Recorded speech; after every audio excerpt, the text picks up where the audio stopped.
কি সিগারেট খাও? হ্যাঁ খাই। কেন খাও? কেন খাই তা তো বলতে পারবো না, বাট আমার যদি একটা নির্ঘুম রাত আপনার হাতে উঠে দিতে পারতাম তাহলে আপনি হয়তো বুঝতে পারতেন কেন আমি সিগারেট খাই। এখন থেকে আর খাবা না। কেন খাবো না? আমি বলছি তাই। আপনি বলছেন মানে? কে আপনি? আর আমার সম্পর্কে আপনি কি বা জানেন? জানি না, আমি বলছি তাই শুনতে হবে।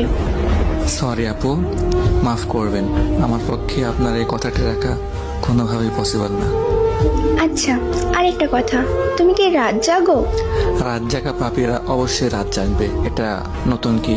এটা বলার কি আছে? আজকে রাত থেকে ভালো ছেলেদের মতো ঘুমাই পড়বা।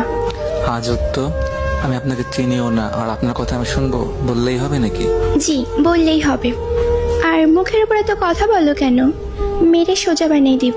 আপনি ভাবতেছেন আপনার এসব নরম নরম কথায় আমি গলে গিয়ে নিজেকে পরিবর্তন করে ফেলবো, বাট এটা কোনোভাবে সম্ভব না আপু।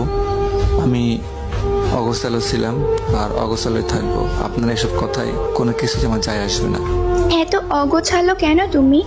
অল্প বয়সে পরিবারের দায়িত্ব কাঁধে নেওয়া অ্যান্ড একটা মানুষকে খুব বেশি ভালোবাসার পরেও তার দেওয়া আঘাতগুলো আমাকে অগোছালো করে ফেলছে। আমি অগোছালো ছিলাম না। নিজেকে গুছিয়ে রাখতে পারো না? যার জীবনের কোনো ত্রিসীমানা নাই তার জীবনটা গুছিয়ে আর কি হবে? তুমি এত রোগা কেন? খাওয়া দাওয়া ঠিক মতো করো না? পরিবারের টেনশন, প্রিয় মানুষের আঘাত, এগুলা নিয়ে ভাবতে ভাবতে রাতটা এমনি পেরিয়ে যায়। সকালের খাবারটা ঘুমিয়ে ঘুমিয়ে পার হয়ে যায়, আর দুপুরের খাবারটা কাজের ফাঁকে কখন যে খাই বা না খাই কোনো ঠিক ঠিকানা থাকে না। আর রাতের খাবার তো বন্ধুদের আড্ডায় ভুলেই যায় খাবারের কথা। এত এলোমেলো হয়েছ কিভাবে? ওই যে বললাম না, পরিবারের টেনশন আর আপনার মতো একটা প্রিয় মানুষের আঘাত। ও আচ্ছা, আসলে তোমার জীবনের মানুষটা ভুল, এই জন্য তুমি ঠকে গেছো।